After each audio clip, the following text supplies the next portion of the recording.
어, 우리는 풍요를 원합니다. 그렇죠? 네.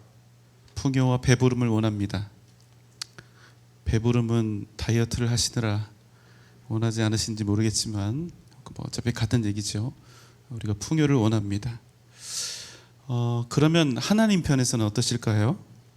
하나님께서는 어떤 마음을 가지고 계실까요? 하나님께서 우리를 넘치도록 풍요롭게 하시기를 원하실까요? 아니면 우리가 가난하게 되기를 하나님께서 원하실까요? 앞일까요? 뒤일까요? 예, 앞입니다. 하나님은 물론 우리가 풍요롭게 되기를, 배부르게 되기를 항상 원하십니다. 그래서 여러분, 하나님께서 이스라엘 백성들에게 가나안을 주시는 겁니다. 그들 잘 살라고 주시는 거예요. 풍요롭게 살라고, 어떤 민족과 비교해도 꿀리지 않게 배부르게 살라고 주시는 겁니다. 그런데 문제가 있습니다. 뭘까요? 광야에서는 그들이 하나님을 떠날 생각을 합니까? 안 합니까? 안 하죠. 예. 정확히 말하면 못 떠나는 겁니다. 왜 그렇지요? 아무것도 없는 광야가 아닙니까? 물도 없고 양식도 없습니다. 낮에는 뜨거운 태양이 장렬하고 밤에는 차가운 냉기가 그들을 엄습합니다. 200만 명도 넘는 어마어마한 이 수가 그런 광야에서 결코 생존할 방법이 없는 것입니다. 그렇지만 여러분, 그들이 오직 누구를 의지하여 살아가면 생존할 수 있습니까? 하나님, 맞습니다. 여호와 하나님. 그러니까 그들이 비록 불평과 불만을 서슴지 않는다 하여도 최소한 광야에서는 하나님을 떠날 생각을 아예 못하는 겁니다. 자, 여러분, 그럼 한번 또 대답해 보세요. 그럼 솔직히 하나님 편에서는 이스라엘을 풍요로운 가나안에 들어가게 하시는 게 마음이 편하실까요? 아니면 거친 광야에서 나그네로 살게 하는 게 하나님 편에서는 편하실까요? 앞입니까? 뒤입니까? 예, 뒤입니다. 광야에서 살게 하시는 편이 하나님 마음은 훨씬 편한 거예요. 배부르게 살게 하시는 것보다 가난하게 살게 하시는 게 훨씬 하나님 편에서는 그 마음이 쉬운 거예요. 편한 거예요. 그런데도 여러분, 중요한 사실은 이러한 상황을 하나님께서 다 알고 계심에도 불구하고 굳이 이스라엘을 가나안에 들이신다는 겁니다. 왜 그렇습니까? 하나님은 결코 자기 편한 대로 하시는 분이 아니기 때문에. 그래서 하나님 마음은요, 광야에 있는 것이 아니라 가나안에 있는 것입니다. 왜 그렇지요? 당신의 백성 이스라엘을 향한 하나님의 약속은 광야에 있는 것이 아니라 젖과 꿀이 흐르는 가나안에 있었기 때문입니다. 이렇게 생각하시면 쉽습니다. 부모들은 그 사랑이 보면 한결같은데요, 저를 비롯해서 자식들은 별로 그렇지 않아요. 근데 자식놈들 중에서도 아주 특별한 놈들이 있습니다. 아주 이기적이고 못돼 먹은 자식이 있다고 한번 여러분 마음속으로 가정을 해보시는 거예요. 이 녀석이 항상 보면 부모에 대한 사랑이나 감사가 없습니다. 그래도 부모 곁을 딱 붙어서 떠나지 않는 거예요. 그럴 수밖에 없는 이유는 이놈이 가진 게 없기 때문에. 능력도 없어요. 그래서 먹고 살 길이 부모밖에 없는 것입니다. 그래서 이 부모를 못 떠나고 그 부모 옆에 딱 붙어 있는 겁니다. 그런데 여러분, 어느 날 만약 이 녀석한테 많은 돈이 생긴다면 이놈이 부모 곁에 붙어 있을까요? 아니면 즉시 떠나버릴까요? 앞입니까? 뒤입니까? 뒤죠. 맞습니다. 그날로 떠나가 버릴 거예요. 그래도 부모 마음은 어떨까요? 비록 이 자식이 나를 떠난다 할지라도 자식이 풍요롭게 살기를 바라는 것이 부모의 마음입니다. 왜 그렇습니까? 부모는 자기한테 잘 해주는 그런 자식을 바라는 것이 아니라 자식들이 버르장머리가 있든 없든, 심지어는 부모를 떠나더라도 어떤 마음이 있어요? 그저 내 자식들이, 내 새끼들이 하고 싶은 것 마음껏 하면서 즐겁고 행복하게 그렇게 살았으면 좋겠다. 항상 그걸 생각하는 것이 부모의 마음이 아닙니까? 부모는 그런 존재예요. 그래도 이런 기대는 하겠죠. 그렇지만 철이 들면 부모를 한 번쯤은 생각하겠지. 그리고 언젠가는 나에게 다시 돌아오겠지. 혹 나를 잊는다 하여도 너만은 행복하게 살거라. 여러분, 이게 부모 마음입니다. 아마 부모이신 분들 중에 이런 마음 아닌 분들 한 분도 안 계실 거예요. 이것이 우리 부모들이 평생 짊어지고 가야 하는 숙명이 아닙니까? 부모가 되는 것, 그것은 무엇과도 바꿀 수 없는 세상에서 가장 행복한 일임과 동시에 평생 결단코 벗을 수 없는 멍에를 매는 것과 같습니다. 여러분, 부모가 된다는 것 무슨 의미일까요? 물론 자식들이 있음으로 인해서 그 인생의 그 기쁨과 행복을 도저히 표현할 길이 없지만, 동시에 그 자식을 사랑한다는 그 이유 때문에 자식들을 위해 죽도록 희생해야 하고, 자식들 때문에 수많은 눈물을 흘려야 하고, 서러움과 아픔을 가지고 살아가야 한다는 것, 그것이 바로 부모가 된다는 그 의미인 것입니다. 더 중요한 것, 갑과 을이 완전히 뒤바뀐다는 것입니다. 자식들을 위해 희생하고 사랑하고 먹을 것, 입을 것 다 공급하고 있는데도 절대로 부모는 갑질이 안 돼요. 누가 갑입니까? 새끼가 갑이 되는 거예요. 절대로 부모는 갑이 되지 못하고 을로 살아가야 하는 그런 존재, 그게 바로 부모라는 겁니다. 그런데 여러분, 창조주 하나님께서 덜컥 이스라엘의 아비가 되기로 하셨다는 사실입니다. 사실 여러분, 절대자로서는, 지존자로서는 결코 해서는 안 될 일을 하신 것이죠. 그래서 여러분, 어떻게 됩니까? 하나님이 부모가 된 순간 부모가 짊어져야 할 그 영원한 굴레와 멍에를 이 만물의 주인이신 하나님께서도 똑같이 둘러매게 되었다는 거예요. 어떤 굴레입니까? 하나님께서 일단 아버지가 되신 이상, 이스라엘의 아버지가 되신 이상, 아무리 그분이 만유의 주권자를 할지라도 결코 누구는 못 이긴다? 뭔 이스라엘? 이스라엘은 못 이기는 거예요. 어떤 이스라엘? 자식이 되어버린 이스라엘은 절대로 못 이긴다는 거예요. 여러분, 그래서 이스라엘이라고 하는 그 이름의 뜻이 뭐죠? 그 뜻이 이거 아닙니까? 하나님과 겨루 어땠다? 이겼다. 이게 이스라엘의 뜻이에요. 그러니까 결론적으로 이겁니다. 최소한 이스라엘과의 관계 속에서는, 또 최소한 자녀 삼으신 우리와의 관계 속에서는 하나님은 더 이상 갑이 아니라 뭐다? 을이 된다는 것입니다. 그래서 여러분, 하나님이 우리의 아버지가 되신 그 순간 절대로 풀 수 없는 숙제를 하나님이 안고 살아가게 된다는 겁니다. 성경에서는 이스라엘이라고 하는 숙제, 현재에서는 우리, 하나님의 자녀된 우리라고 하는 숙제를 하나님께서 영원히 짊어지고 가셔야 되는 그런 상황이 발생하게 되었다는 거예요. 여러분, 하나님이 이스라엘의 아비가 되셨다는 사실, 그래서 결단코 하나님께서는 이스라엘을 버리실 수 없을 뿐만 아니라 그들에 대해서는 하나님께서 사랑하시는 것 말고는 다른 길이 없어요. 다른 방도가 없다는 사실,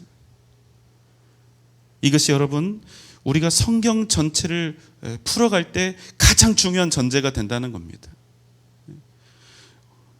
하나님께서 우리의 아버지가 되셨고 우리가 하나님의 자녀가 되었다는 사실, 그러므로 항상 하나님과 이스라엘, 하나님과 우리 사이에서 일어나는 모든 사건 사고를 이해하고 풀어갈 때는 이 원칙을 적용해서 한 스텝씩 밟아가야 합니다. 이 전제를 놓치면 성경은 바르게 이해가 되지 않습니다. 지난 시간 이스라엘은 마라에 쓴 물을 단물로 바꾸신 그 하나님을 직접 만나고 경험했습니다. 그리고 그 뒤에 이어지는 본문은 그들이 얼마 후에 물샘 12과 샘이 12개가 있는 거예요. 물샘 12과 종려나무 70그루가 있는 엘림이라고 하는 그런 곳에서 그들이 마음껏 하나님의 은혜를 누린 그런 내용이 성경에 기록되어 있습니다. 광야 한복판에서 넘치도록 갈증을 해소하고 배가 부르도록 먹었다. 엘림이라는 곳에서 그렇게 한 겁니다. 여러분 얼마나 좋았겠습니까? 얼마나 하나님의 은혜가 큰지. 물 한 방울 없는 그 거친 광야에서 이들이 이것을 경험했으니 얼마나 행복했겠어요. 얼마나 좋았겠어요. 하지만 문제는 뭡니까? 곧 그들이 다시 모세와 아론을 대적하며 그들에게 원망했다는 사실입니다. 출애굽기 16장 3절의 말씀입니다. 이스라엘 자손이 그들에게 이르되 우리가 애굽 땅에서 고기 가마 곁에 앉아 있던 때와 떡을 배불리 먹던 때에 여호와의 손에 죽었더라면 좋았을 것을 너희가 이 광야로 우리를 인도해내어 이 온 회중이 줄여 죽게 하는도다. 어느 날 이 사람들에게 고기 생각이 난 것입니다. 우리가 애굽에서 고기 가마 곁에 앉아서 고기와 떡을 배불리 먹었다. 뭐 노예들이 얼마나 먹었으면 많이 먹었겠어요. 그래도 그런 거예요. 애굽이 그리운 겁니다. 차라리 그때 죽었다면 좋았을 것을. 모세와 아론, 너희가 우리를 이 광야 인도에 내어서 여기서 굶주려 죽게 하는구나.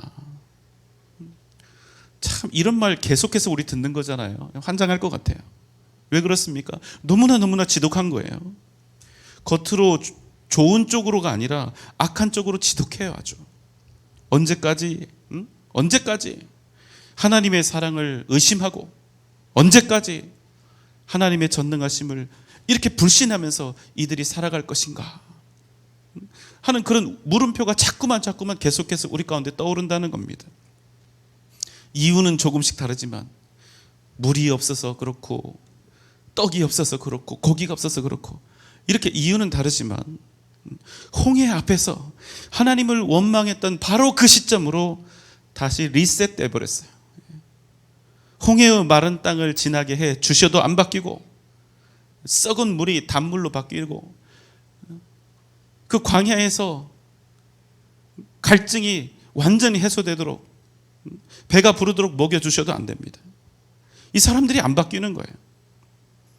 계속해서 이 사람들은 하나님을 잘 믿는 척 가나안에 들어갈 준비가 다 된 척 하는데요, 위기의 순간이 다가오고 결핍의 순간이 다가오고 배고픔과 갈증의 순간이 닥쳐오면 여지없이 홍해를 건너기 전 그 위험했던 순간 홍해 앞 그 불신함과 원망이 가득했던 그 지점으로 다시 되돌아가 버리고 만다는 겁니다. 똑같은 일을 반복하고 있는 거예요. 똑같은 일을 계속해서 반복하는 겁니다. 틈만 나면 모세와 아론 멱살잡이를 계속하는 겁니다. 그냥 한두 사람이 한 번, 두 번 원망한 것이 아니라 200만 명도 넘는 이스라엘의 각 지파, 각 진영에서 끊임없이 하나님을 향한 원망과 불만이 계속해서 쏟아져 나오는 것입니다. 하나님께서 그들의 그 원망하는 소리를 들으셨습니다. 이에 하나님께서 모세를 통해 말씀하셨습니다. 출애굽기 16장 8절의 말씀입니다. 모세가 또 이르되 여호와께서 저녁에는 너희에게 고기를 주어 먹이시고 아침에는 떡으로 배불리시리니 이는 여호와께서 자기를 향하여 너희가 원망하는 그 말을 들으셨음이라. 우리가 누구냐? 너희의 원망은 우리를 향하여 함이 아니요 여호와를 향하여 함이로다. 모세가 이스라엘 백성들이 행하고 있는 이 패역한 원망의 최종 목적지가 누군지, 그 대상이 누군지를 이미 간파하고 있습니다. 너희의 원망은 나를 향한 것이 아니라 여호와 하나님을 향한 것이다. 차마 하나님을 대놓고 욕할 수가 없으니까 모세와 아론을 공격하고 있었던 것이지요. 모세가 그들에게 말합니다. 여호와께서 저녁에는 너희에게 고기를 주어서 너희로 배부르게 할 것이고 아침에는 떡으로 배부르게 하시리라. 그런데 여러분, 방금 전에 읽었던 출애굽기 16장 8절의 말씀을 보면 하나님께서 이스라엘 백성들에게 고기와 떡을 주시는 이유가 무엇이라고 우리에게 말씀하고 있냐는 것이지요. 뭐라고 되어 있냐면 너희의 원망하는 말을 들으셨으므로. 하나님께서 자기에게 맹렬히 퍼붓는 그 원망하는 소리를 다 들으셨기 때문에 그들에게 고기와 떡을 주신다, 이 말이에요. 그런데 여러분 잘 들어보세요. 하나님께서 이스라엘 백성들에게 떡과 고기를 주시는 이유가 만약 원망 때문이었다면 여러분 뭔가 잘못된 것 같지 않아요? 여러분 좀 이상하지 않습니까? 좀 쉽게 다른 질문으로 한번 드려볼까요? 잘 들어보세요. 이렇게 믿음으로 한 것이 아니라 하나님께 원망해서 얻은 것들이, 원망할 때 하나님이 때로는 우리에게 주시거든요. 원망하고 불평하고 분노할 때 하나님이 우리에게 주셔요. 때로는 주십니다. 그런데 이렇게 원망으로, 믿음으로 하지 않고 원망으로 얻은 것들이 그들에게 과연 진짜 복이 될 수 있을까? 여러분, 이건 전혀 다른 문제죠. 당장 자기들이 먹고 싶은 고기는 지금 약속을 받은 거예요. 이제 배 터지게 먹을 거예요, 고기를. 신물이 나도록 고기를 먹게 될 겁니다. 그런데 불신앙으로 하나님께 원망해서 받은 이 고기들이 정말로 그들의 인생에 피가 되고 살이 될 수 있을까 하는 그 문제는 또 다른 문제라는 겁니다. 이스라엘은 당대 최고로 강력했던 민족인 애굽을 굴복시키고 가나안을 향해 나아가고 있습니다. 그들은 손가락 하나 까딱하지 않고 자유를 얻었고 아무런 대가도 치르지 않고 애굽으로부터 승리를 거머쥐었습니다. 어떻게 말입니까? 자기들이 가지고 있던, 이스라엘 백성들이 가지고 있던 힘과 능력이었을까요? 아니지요. 하나님이 주신 은혜 때문에 그냥 거저 받은 것입니다. 그들이 애굽을 이기고 자유를 얻었는데 오직 하나님의 은혜 때문에 그들이 받은 거예요. 그리고 하나님이 함께 하시는 그 상징 중에 하나였던 구름 기둥과 불 기둥 밑에서 추위와 더위를 이기며 생존했고 그 기둥들을 따라서 행진했고 날마다 하나님이 주시는 물을 마시면서 살아남았다는 겁니다. 무엇 하나 은혜 없이 그들이 살 수 있었던 방법이 없어요. 그들의 인생에서, 이스라엘 백성들의 인생에서 은혜를 빼면 그들에게는 아무것도 남는 게 없는 거예요. 무슨 말씀입니까? 그들이 지금까지 살아왔던 유일한 삶의 방식은, 생존의 방식은 오직 하나님의 뭐였다? 은혜였다는 겁니다. 하나님의 은혜가 아니었다면 결코 존재할 수 없었던 자들이었다는 겁니다. 그런데 지금 그들이 하나님을 끊임없이 반복적으로 계속해서 원망하고 있다는 것입니다. 오직 은혜로 살아왔던 사람들이 자신들에게 은혜를 주신 하나님을 원망하고 있는 것입니다. 여러분, 우리 인생에는 반드시 고비가 찾아옵니다. 누구에게든 찾아옵니다. 앞에 있는 목사에게도 인생의 고난과 시련은 찾아옵니다.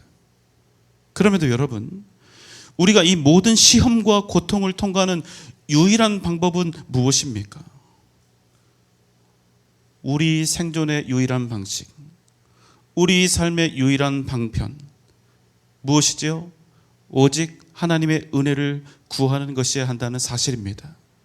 여러분 믿습니까? 오직 은혜로 살아온 자들이, 그리고 앞으로도 오직 은혜라고 하는 이 생존의, 생명의 방편으로 살아가야 할 자들이 다른 것으로, 하나님 앞에서 생존하려 하면 안 된다는 겁니다. 우리가 하나님 앞에서 구할 것은 오직 은혜 말고는 없다는 것입니다. 그런데 이스라엘은 지금 어떻게 하고 있습니까? 고난이 닥쳐왔습니다. 고기가 먹고 싶어요. 그럴 수도 있잖아요. 배가 고플 수 있습니다. 그럼 어떻게 해야 합니까? 다시금 은혜를 구해야 될 시점이죠. 왜? 은혜로 살았던 사람들이니까. 은혜로 먹고 마시고 생존했던 사람들이니까. 고난이 오면 다시 하나님께 은혜를 구해야죠. 그런데 그 시점에서 이들이 하나님을 원망하고 있는 것입니다. 은혜로 살아온 사람들, 앞으로도 은혜로 살아가야 할 자들이 그들의 유일한 생존 방식인 이 은혜의 방식을 버리고 마치 하나님을 향해서 빚을 갚으라고 독촉하고 있는 이 빚쟁이처럼 그렇게 하나님을 원망하며 다그치고 있다는 사실입니다. 출애굽기 16장 11절로 12절의 말씀입니다. 여호와께서 모세에게 말씀하여 이르시되 내가 이스라엘 자손의 원망함을 들었노라.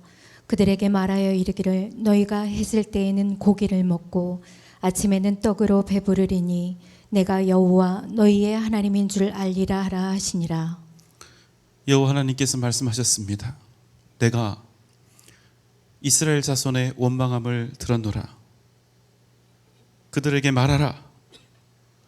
너희가 해질 때에는 고기를 먹고 배가 부를 것이며 아침에는 떡을 먹고 배가 부르게 될 것이다.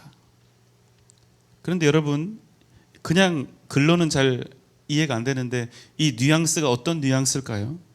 이게 굉장히 좋은 뉘앙스일까요? 아니요, 그렇지 않습니다.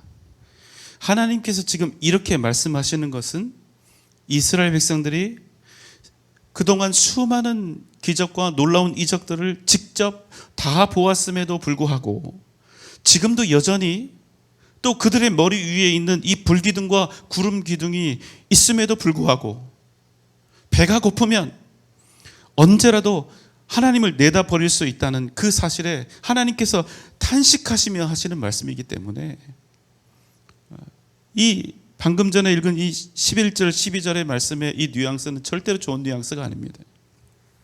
그래서 이런 내용이 되는 거예요. 너희는 메추라기 고기로 배부르고 떡으로 배가 터져야 그제서야 여호와가 너희의 하나님이라 그렇게 고백할 놈들이다. 이런 말씀입니다. 여러분, 무슨 뜻인지 이해하시겠습니까?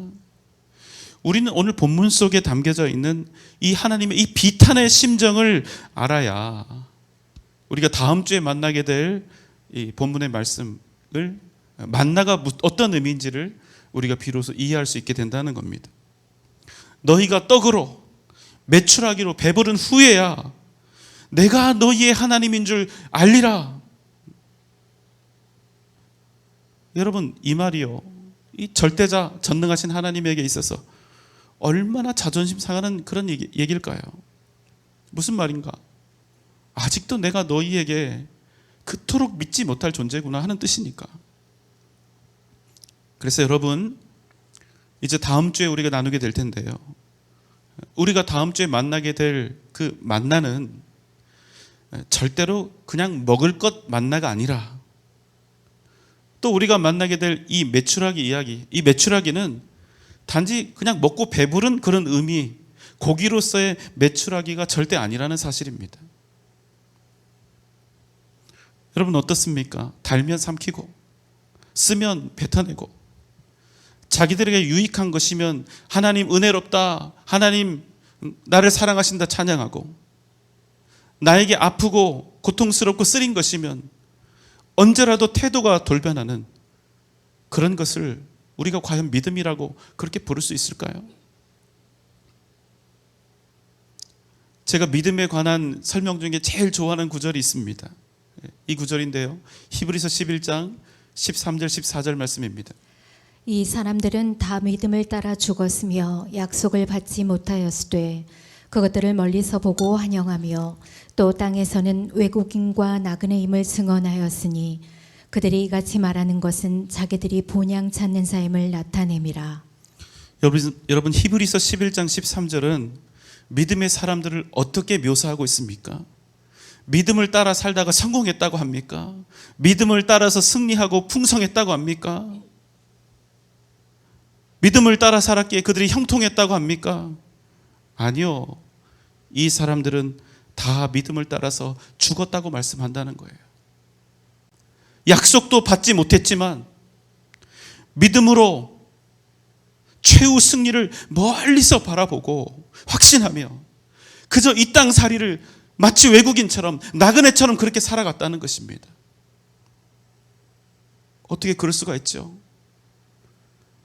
그들에게는 진짜 본향이 있었기 때문입니다. 사랑하는 여러분, 이 땅 좋지요. 이 땅에서 배부르고 풍요하면 좋지요. 이 땅에서 더 많은 것들을 소유하면 좋지요. 그렇지만 기억하십시오. 우리의 본향은 여기가 아닙니다. 여러분 아멘입니까? 여러분에게 진짜 본향이 있다는 사실을 잊지 마시기 바랍니다. 여러분, 만나와 메추라기 먹고 배부른 다음에야 비로소 여호와는 나의 하나님이시다, 하나님은 은혜와 사랑이 넘쳐나는 분이시다, 이렇게 하는 사람들 되지 맙시다. 여러분 잊지 마십시오. 배부름 속에서 하나님께 드리는 찬양은, 형통함 속에서 하나님께 드리는 경배는 진실로 감사의 찬양일 수도 있지만 배가 부른 까닭에 흥에 겨워서 고백하는 진실이 아닌 내 진심을 속이고 하나님을 기만하는 잘못된 고백이 될 수도 있다는 사실을 여러분 잊지 마시기 바랍니다. 배부름 중에 하나님께 드리는 우리의 고백, 형통한 중에 드리는 찬송이 오히려 우리의 연약한 신앙을, 잘못된 신앙을 대단한 것처럼, 순결한 것처럼 포장하는 그런 역설적인 상황을 얼마든지 만들어낼 수 있다는 사실을 여러분 잊지 마시기 바랍니다. 그래서 성경에 이런 말씀 있죠. 선줄로 생각할 때 더욱 겸손하라는 것입니다. 내가 이제 섰다, 다 되었다, 이만하면 되었다, 안심이다, 천국이 확보되었다, 이런 마음 들 때, 내가 할 만큼 했다, 이런 마음 들 때 우리는 더욱 우리 자신을 되돌아보며 믿음으로 근신해야 한다는 사실입니다. 배부름 속에 하나님을 기만하는 이런 역설적인 잘못된 찬송이 우리 가운데 나타나지 않도록, 배부름 속에서, 형통함 속에서 우리는 더욱 겸손히 나 자신의 삶을 되돌아봐야 하는 줄 믿습니다. 다니엘서 3장 18절의 말씀입니다. 그렇게 하지 아니하실지라도 왕이여, 우리가 왕의 신들을 섬기지도 아니하고 왕이 세우신 금신상에게 절하지도 아니할 줄을 아옵소서. 우상 숭배를 거부했기 때문에 활활 타는 이 풀무불에 던져졌던 다니엘의 세 친구, 그렇지만 그들은 이렇게 외쳤습니다. 하나님께서 우리를 맹렬히 타고 있는 이 풀무불에서 구해내실 것입니다. 그러나 그리 아니하실지라도 우리는 왕의 신들을 섬기지도 않을 것이고 그 신들에게 절하지도 않을 것입니다. 여러분, 이 고백이 우리의 고백이 될 수 있기를 주님의 이름으로 소망합니다. 오늘 이 밤 이렇게 기도합시다. 우리의 믿음이 떡과 고기에 좌우되는 믿음이 아닌,